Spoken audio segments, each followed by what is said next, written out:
C'est au parc des expositions de Paris-Nord-Villepinte que s'est déroulé le 10e Impact de la Japan Expo.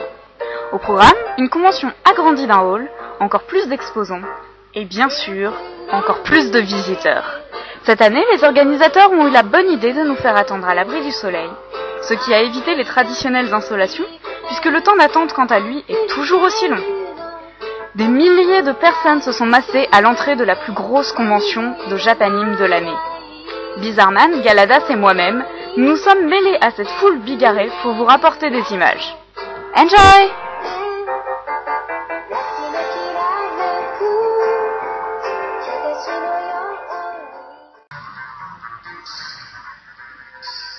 La convention Cultigame proposait d'assister à quelques présentations de jeux vidéo.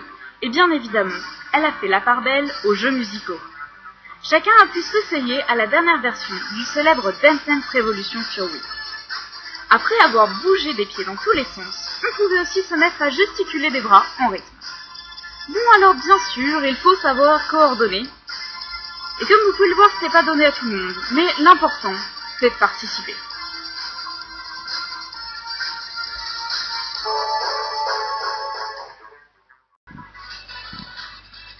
Parmi les jeux qui ont fait sauter en chœur toute la Japan Expo, l'Extreme Challenge Family Trainer, cette seconde version du célèbre jeu japonais, a toujours de quoi nous faire suer à grosses gouttes, avec son tapis pensé pour 1 ou 2 joueurs et ses courses interminables.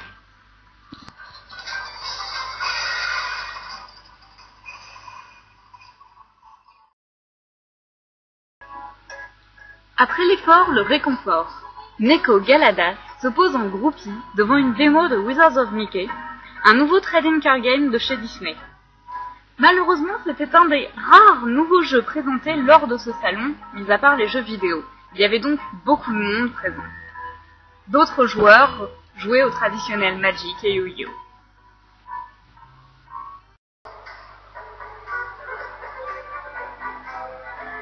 Toutefois, Cultigame était couplé à une sympathique Comic-Con saison 1.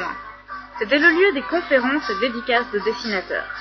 Quelques stands présentaient de jolis costumes médiévaux, les accessoires et armures qui allaient avec.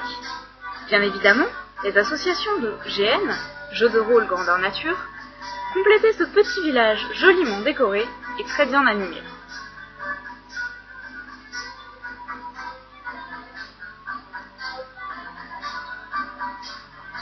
À côté, à l'occasion du festival du film amateur, des collectifs projetaient leurs travaux.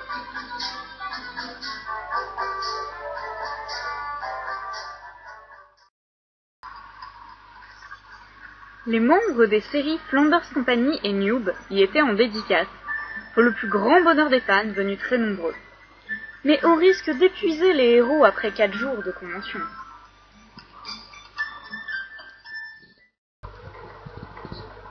Au détour des allées, on y croisait des personnages étranges et inquiétants. Au milieu de gens tout à fait normaux, ou presque.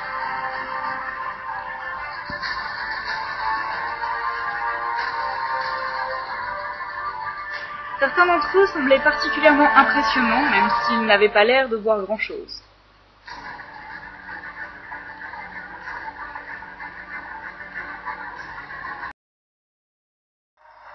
D'autres étaient carrément cultes.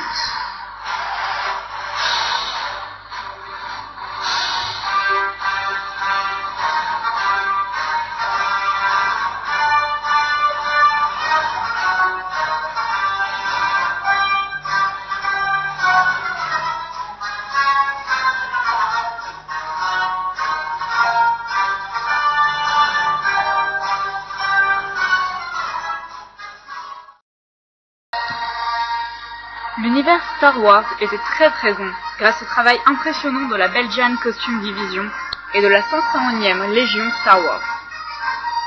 Les plus fans pouvaient même se faire photographier à l'intérieur d'un vaisseau construit pour l'occasion ou devant un tas d'autres décors ou bien auprès de cosplayers.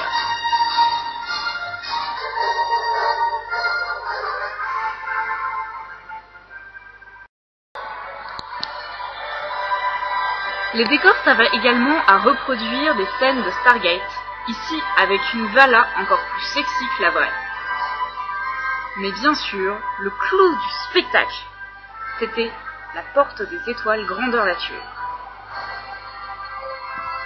et elle attirait du monde.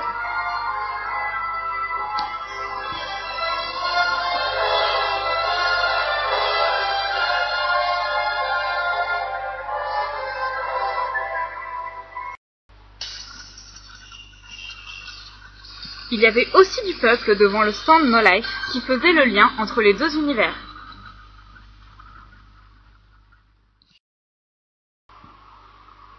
Sinon, la Japan, faisait encore et toujours des spectacles, des cosplayers un peu partout, mêlés aux gothiques Lolita et aux oreilles de chat et aux gens normaux et aux gens qui venaient pour faire des achats.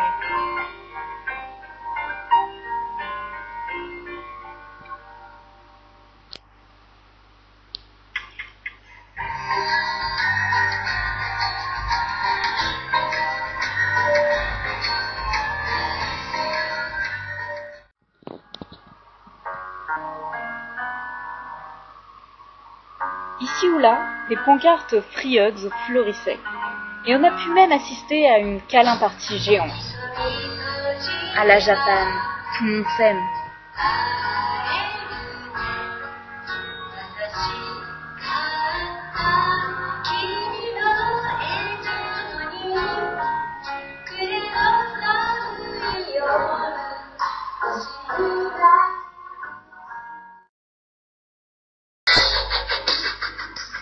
À la Japan, on aime même les cosplayers totalement ridicules. Heureusement, il n'y avait pas que durant les défilés de cosplay. Et finalement, la Japan, si c'était le seul endroit où une tortue ninja pouvait se faire virer de la scène par des cyberpunks.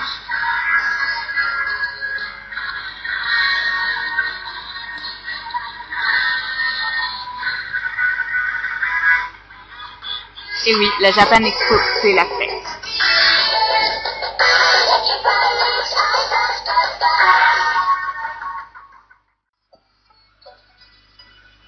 Mais bien évidemment, il y avait aussi du sérieux, comme les démonstrations d'arts martiaux traditionnels. Ici, nous pouvons voir le kendo.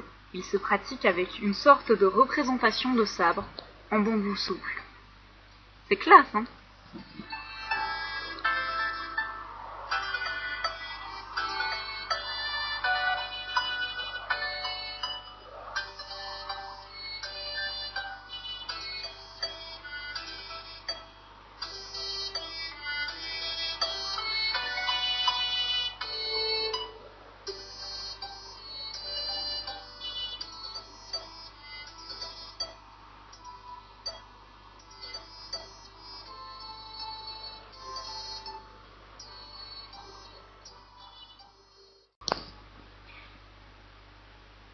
Eh bien, figurez-vous que Bizarman, votre otaku préféré parmi tous les otaku, a donné de sa personne pour tester ce sport majestueux.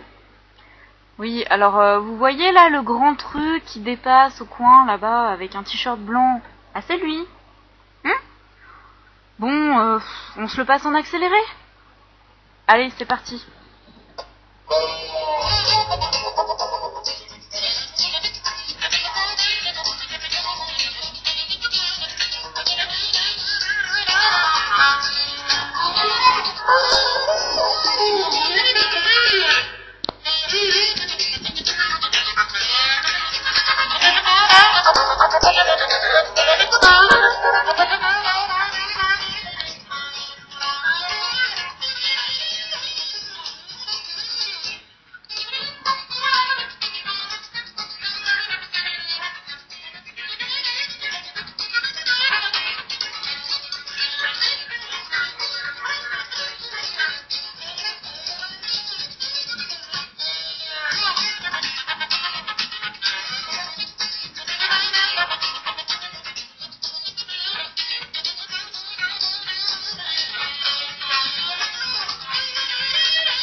Neko Galadas, lui, n'a pas fait autant d'efforts que Bizarman.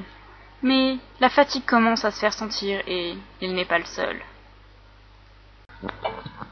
Bientôt, ce fut l'heure de quitter l'expo, l'éventail à la main parce qu'à l'extérieur il faisait toujours aussi chaud. Tous sont repartis vers le RER bondé, les poches vides, la tête pleine, et tous pensant « Vivement l'année prochaine !»